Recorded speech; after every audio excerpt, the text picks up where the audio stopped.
नमस्कार। Welcome to the new India. नव भारत निर्माण में स्वागत है आपका। And one of the most awaited course biology में भी आपका स्वागत है। जीव विज्ञान नाम से कुछ पता चल रहा होगा, जीवन का विज्ञान, साइंस ऑफ बायोस, जीवों का विज्ञान।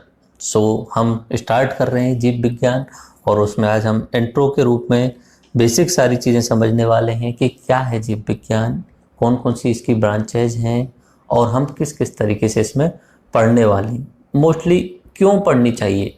और हम साथ साथ में हम आपको ह्यूमन बॉडी, जो सबसे इम्पोर्टेंट पार्ट होता है अपने इस बायोलॉजी का, जूलॉजी, बायोलॉजी के अंदर होता है जूलॉजी, अभी समझ में आ जाएगा। तो उसका 3D में भी देख के जाएंगे कि किस तरीके से 3D में हम पूरे इन लेक्चर सीरीज में आपको यूज करने वाले हैं। ठीक है, देखो यहाँ पे मैंने बहुत सारे इमेजेस का यूज किया गया है। ये आप इमेज देख रहे होंगे, ये कौन है? मनुष्य। आप पहचान रहे होंगे इजीली। यहाँ पे आप देख रहे हैं ये पादप। ठीक है, क्या ये बायोलॉजी के अंतर्गत है? या कोई आप कीड़ा देख रहे हैं, क्या ये बायोलॉजी के अंतर्गत आता है? ये कोई इमेज आपकी देखी देखी सी लग रही होगी, कभी ना कभी आपने देखा ही होगा। डीएनए का नाम सुना है कभी? तो ये डीएनए का इमेज लगाया हुआ है यहाँ पे। ये कोई आप हिरन देख रहे हैं, तो क्या ये बायोलॉजी के अंतर्गत आता है? या माइक्रोब्स, छोटे छोटे सूक्ष्म जीवों के रूप में देख रहे हैं, तो क्या ये बायोलॉजी के अंतर्गत आता है? तो एक बायोलॉजी नाम से आप समझिए, बायोलॉजी दो शब्दों से मिलकर के बना है, बायोस और लोगोस। दो शब्द हैं, बायोस एंड लोगोस। बायोस का मतलब होता है लिविंग या लाइफ, सजीव, और लोगोस का मतलब होता है to study of the bios, जीवन या सजीव की अध्ययन करना, सजीव का अध्ययन करना क्या कहलाता है? बायोलॉजी। नाम हिंदी में समझें, जीव विज्ञान, जीव का अध्ययन करना यानी सजीवों का अध्ययन क्या कहलाता है? जीव विज्ञान कहलाता है। अब सबसे पहला सवाल आएगा कि सर ये जीव कौन है? जीव कौन है? देखो, हम नॉर्मली दो शब्द आपने काफी बार सुने होंगे, एक सुना होगा निर्जीव और एक सुना होगा सजीव। ठीक है, मान लीजिए मैं आपके सामने ये पेंसिल यूज कर रहा हूं। अब मैं पूछूं आपसे नॉर्मली कि भाई साहब ये सजीव है या निर्जीव है, तब आपका जवाब आएगा नॉर्मली निर्जीव है। श्योरिटी के साथ आप बोलेंगे कि निर्जीव है। मेरे हाथ में अगर रिमोट है या मोबाइल है, आपसे मैं पूछूं क्या ये सजीव है या निर्जीव है, तब आपका सीधा सा जवाब आएगा कि ये निर्जीव है। मैं अगर पूछूं कि मैं कौन हूं, आप कौन है, सजीव या निर्जीव, तो आपका जवाब आएगा कि सर आप सजीव हैं और आप जो देख रहे हैं वीडियो वो भी सजीव ही है। उसके अलावा मैं किसी चलते हुए कीड़े की तरफ इशारा कर दूं, आपसे पूछूं कि ये सजीव है या निर्जीव, तो आपका जवाब आएगा सर ये सजीव है। तो क्या होता है अंतर? बेसिकली क्या होता है अंतर सजीव और निर्जीव में?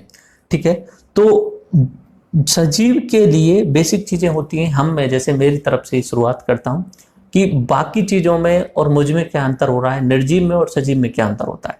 सबसे पहली बात, मैं श्वसन प्रक्रिया कर रहा हूं या रेस्पिरेटरी सिस्टम जो है वो मेरे द्वारा कंप्लीट किया जा रहा है। सांस लेना और सांस छोड़ना, ये श्वसन प्रक्रिया हो रही है, ये निर्जीवों में नहीं मिलेगा। दूसरा, विकास या वृद्धि करना, मैं डेवलप करता हूँ। पहले छोटा बच्चे के रूप में था, उसके बाद एज बढ़ने के साथ में लंबाई भी बढ़ी, अलग ग्रोथ हुआ। उसके बाद में जैसे जैसे हम बढ़ते जाएंगे उसके बाद में कुछ ना कुछ विकास होता जाएगा, लाइफ में विकास होता जाएगा। एक तरीके से जो अपना शारीरिक आकार है उसमें भी बदलाव आते जाएंगे। तो वृद्धि या विकास करता है सजीव, बिल्कुल सही है सर। उसके अलावा पोषण, हम खाना खाते हैं, क्यों खाते हैं खाना? बहुत सारी एक्टिविटीज हम करते रहते हैं डेली बेसिस पे, और उन सब के लिए हमें ऊर्जा की जरूरत होती है, एनर्जी की जरूरत होती है, और उस एनर्जी की पूर्ति के लिए हमें न्यूट्रिशंस यानी पोषण चाहिए होता है। तो सजीव पोषण यानी न्यूट्रिशंस लेते हैं। उसके अलावा पाचन, पोषण हमने ले लिया, उसके बाद में अंदर पाचन की प्रक्रिया कंप्लीट होती है।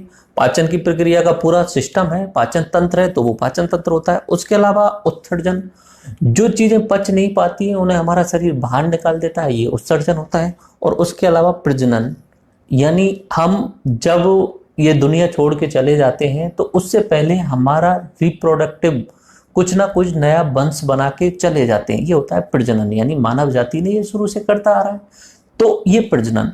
अगर सजीव है तो उसमें ये चीजें मिलेंगी, श्वसन मिलेगा, विकास यानी ग्रोथ मिलेगा, पोषण मिलेगा, पाचन मिलेगा, उत्सर्जन मिलेगा और प्रजनन मिलेगा। ये सभी सजीवों के अंदर मिलेंगे। अब एग्जाम्पल में आप भले ही हिरण ले लो, अब इनमें से कोई सा भी आप एग्जाम्पल ले लो। ये जो एग्जाम्पल देख रहे हैं आप यहाँ पे, ठीक है, अभी इसमें मैं ये हिरण वाला एग्जाम्पल ले रहा हूं। बोलो क्या हिरण में श्वसन होता है? बिल्कुल श्वसन होता है। क्या हिरण में पोषण होता है? बिल्कुल पोषण होता है। खाना खाता है हिरण। क्या उसके अंदर पाचन तंत्र होता है? यस, उसका पाचन तंत्र होता है। शरीर के अंदर उसने जो न्यूट्रिशन लिया है उसे पचाया जाता है। क्या उसका उत्सर्जन होता है? बिल्कुल उसका उत्सर्जन होता है। ठीक है, तो ये बेसिक चीजें जो है वो हिरण के अंदर है, तो हिरण भी किसके अंतर्गत आ गया? सजीव के अंतर्गत आ गया। उसके अलावा कोई भी कीटाणु या कीड़ा ले लो तो वो भी सजीव के अंतर्गत आ रहा है। आपका सवाल आएगा सर क्या पादप जो होते हैं वो क्या सजीव होते हैं? नेक्स्ट सवाल आएगा, तो क्या पादप सजीव होते हैं?